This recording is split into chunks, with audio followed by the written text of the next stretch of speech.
ఎలా జరిగింది? ఖుషీ బ్యాంకులో కూతురు పెళ్లి కోసం డబ్బు దాస్తే వాడు కాస్త బోర్డు తిప్పేశాడు. పెళ్ళాగిపోతే పరువు పోతుందని కూతురికి విషం ఇచ్చి తన విషం దాకా చనిపోయాడయ్యా. జరిగింది ఏదో జరిగిపోయింది. జరగాల్సిన దహన సంస్కారాలు చూడండి. జరగాల్సింది బాబాయి శవానికి కాదు దహనం, ఆ ఖుషీ బ్యాంక్ ఎండి శవానికి.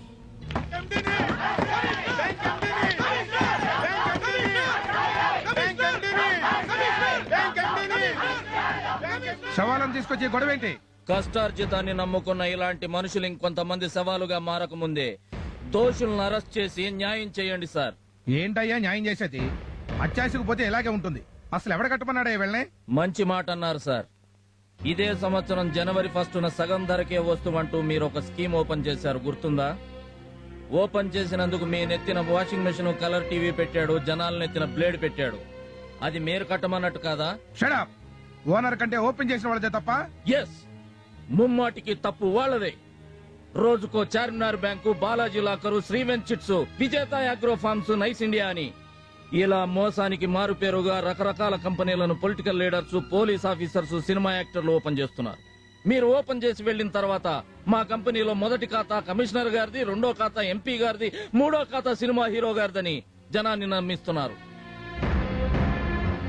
సైకిల్ షాప్ ఓపెన్ చేస్తే 10,000, బ్రాందీ షాప్ ఓపెన్ చేస్తే 50,000, చిట్ ఫండ్స్ ఓపెన్ చేస్తే ₹1,00,000. ఇలా డబ్బు కక్కుర్తిపడి వీఐపీలు చేసే ఓపెనింగ్స్ వల్ల ఇదంతా జరుగుతుంది. అలాంటి కంపెనీలు ఓపెన్ చేయడం కంటే ఏ బ్రోతల్ హౌస్ ఓపెన్ చేయండి, జనానికి 100-200తోనే పోతుంది. పురుగుల మందుకు కూడా డబ్బు పక్కింట్లోంచి అప్పు తెచ్చి చచ్చే రోజులు రాకముందే వీళ్ళని నిలదీయండి.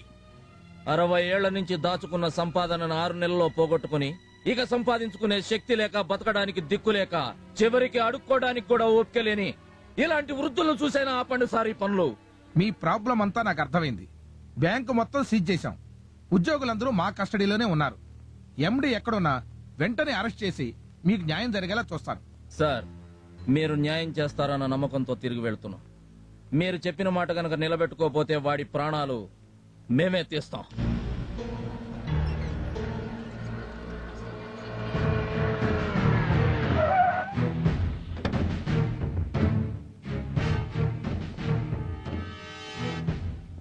Good morning sir. నమస్తే సార్. నమస్తేలు, మార్నింగ్లు, సెల్యూట్లు తర్వాత ముందు ఆ బ్యాంక్ ఎండి ఏం చేశావు? మేము ఇంటికి వెళ్ళేసరికి వాడు ఫ్యామిలీతో సహా ఎస్కేప్ అయిపోయాడు సార్. చూడు మిస్టర్ శంకర్, నువ్వేం చేస్తావు నాకు అనవసరం. రేపు ఉదయానికల్లా బ్యాంక్ ఎండి మన కస్టడీలో ఉండాలి.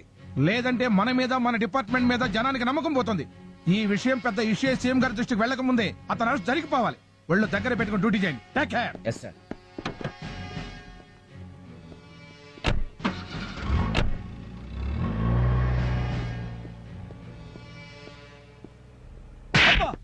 ఒళ్ళు దగ్గర పెట్టుకుని డ్యూటీ చేయండి.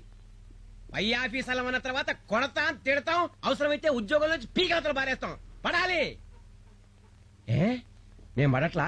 దీనంతటికి కారణం హరిగాడే సార్. అరే అవును సార్, ఆ రోజు ఎండీ గారి మీద యాక్సిడెంట్ కేసు పెట్టింది, ఈ రోజు శవాలను తీసుకొచ్చి కమిషనర్ గారి ముందు గొడవ చేసింది వీడే సార్.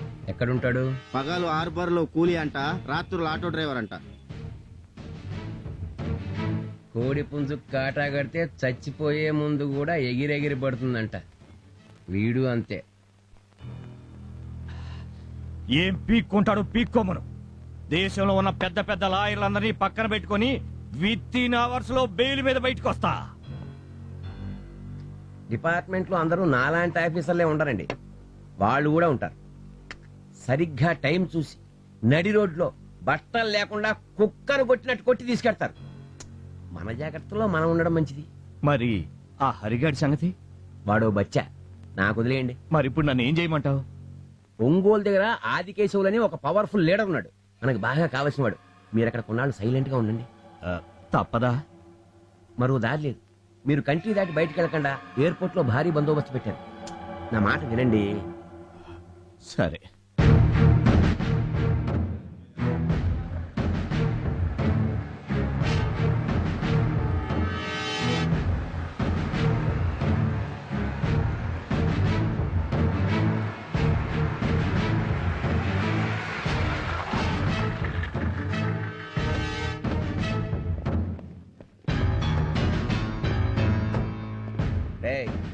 ఇక్కడ హరిగాడు ఎవడరా? లోపల ఐరన్ షెడ్ లో వర్క్ చేస్తున్నారు సార్.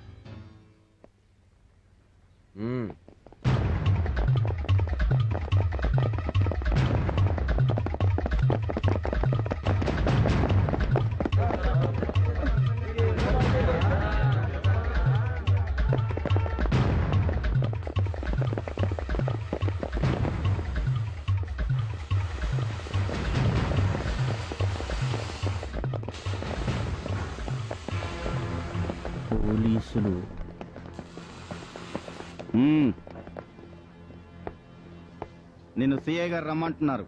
ఎందుకు? ఎందుకా? అబే సార్, పద్ధతి కాదు. ఏంట్రా పద్ధతి? నడు.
వీడా?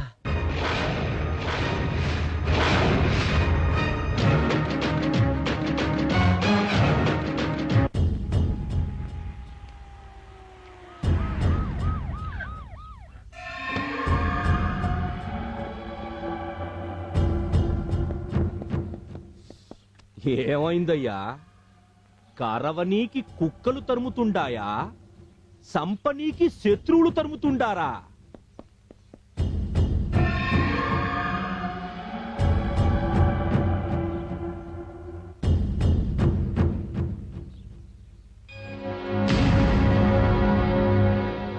ఖచ్చితంగా వాడేనంటావా? వాడే సార్. చింత నిప్పుల్లాంటి కళ్ళతో వేటాడొస్తున్న సింహంలా వాడు వాడి నడక నేను మర్చిపోగలనా? ఆ యాల వాణ్ణి సంపినానన్నావు కదరా? అయిపోయిందయ్యా. రేయ్, మనం కాటేసే పావులర్రా. మన కాటన్నా వాడి మీద పడాలా?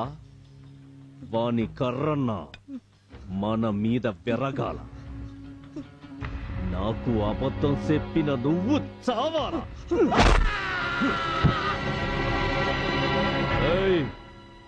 ఈడ్ని స్టేషన్ ముందు పడేయండి. ఎస్ఐ అడిగితే ఆదికేశవులకి అబద్ధం చెప్పినందుకు ఆదికేశవులే చంపినాడని చెప్పండి. ఆఫ్టర్ ఆల్ ఒక కూలోడు కోసం వీడిని చంపారేంటండి? ఆడు మామూలు కూలోడు కాదయ్యా.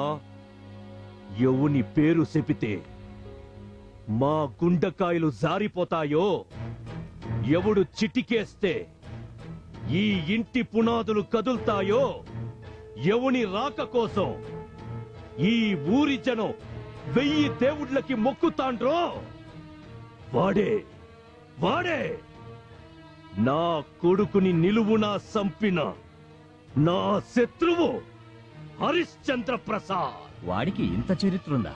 ఇంకా చాలా ఉంది. ఆడెవడో కాదండి, స్వయానీయుల బావ సత్యమూర్తి కొడుకు. బంధువులేగా, మరి భయపడ్డం దేనికి? ఆయన దృష్టిలో వీళ్ళు బంధువులు కాదండి, రా బంధువులు. అసలు మేటర్ నీ చెప్తాగా.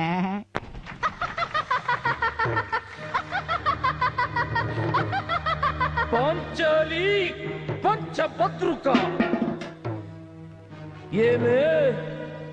ఏమేమే నీ ఉన్నత వికటట్టహాసము! ఎంత మరువ యత్నించినను మరుపునకు రాక హృదయ శల్యయమానములైన నీ పరిహార సారములే నా కర్ణపుటములు బయలు చేయుతున్నవే. అహో క్షీరావారాసిదిని తరాక సుధాకర వంశ సముత్పన్న మహోత్తమ క్షత్రియ పరిపాలిత భరత సామ్రాజ్య బౌరేయుండనై నిజ భుజ వీర ప్రకంపిత చతుర్దశ భువన సువరేంద్రకు శత సోదరులకు అగ్రజుండనై పరమేశ్వర పాదావిరత పరశురామ సద్గురు ప్రాప్త శతసహస్ర విద్యాపారీయుండైన రాజయ్యనికి మిత్రుండనై మానధనుడనై మనుగడ సాగించు నన్ను చూసి ఒక్క ఆడది పరిచారిక పరివృతయై పగులబడి నవ్వుటయా. అహో తన పతులతో తుయ్యుడనగు నన్ను బావగా సంభావింపక సన్మానింపక గృహిణీ ధర్మ పరిచక్తయ్యై లజ్జా విముక్తయ్యై ఆ బంధక్షి ఎట్ట ఎదుట ఎలగేలి చెయ్యవలే. అవునులే, ఆ వయసు మారిన బామకు ఎగ్గేమి సిగ్గేమి. వంతున మగన ముందు ఒక మగనని వత్సర భరియంతయో రెచ్చిన కనుపిచ్చితో పచ్చి పచ్చి వైభవముల కేలించు ఆలి గేలి చేసిన మాత్రమున నేనేల కటకట పడవలే. ఊర కుక్క ఉచితానుచిత జ్ఞానముతో నోరెత్తి కూతలిడునా అని సరిపెట్టుకుందునా? ఈ లోకము ముయ్య మూకుడుండునా? అయినను దుర్వ్యాధమును సాగించు యాగమని తెలిసి నేనేలా రావలే. వచ్చి తినిపో, విధి రక్త ప్రభాసోపేతమై సర్వత్రు సౌశోభితమైన ఆ మయ సభాభవనము మాకేల విడిది కావలే. అయినది పో, అందు చిత్త సుచిత్ర విచిత్ర లావణ్య హోర్లలో ఈదులాడు దిగ్వృక్షాపేక్ష మాకేల కలుగవలే. కలిగినది పో, సజీవ జలచర సంతాన వితానమున కాలవాలమగు ఆ జలాశయమున మేమేల కాలు మోపవలే. మోపితిమిపో, సకల రాజన్య కోటిన కోటింత కోటిప్త సప్త ప్రభా నీరాజితమగు మా పాద పద్మములు ఏలా అపభ్రంశమందవలే. ఏ తత్సమయమునకే పరిచారిక పరివ్రత అయిన ఆ పాతకి పాంచాలి ఏలా రావలే, వీక్షించవలే, పరిహాసించవలే. ఈ ఒంగోలు జిల్లాలో దుర్యోధనుడి వేషం కట్టాలంటే మన హరిబాబు ఒక్కడేరా.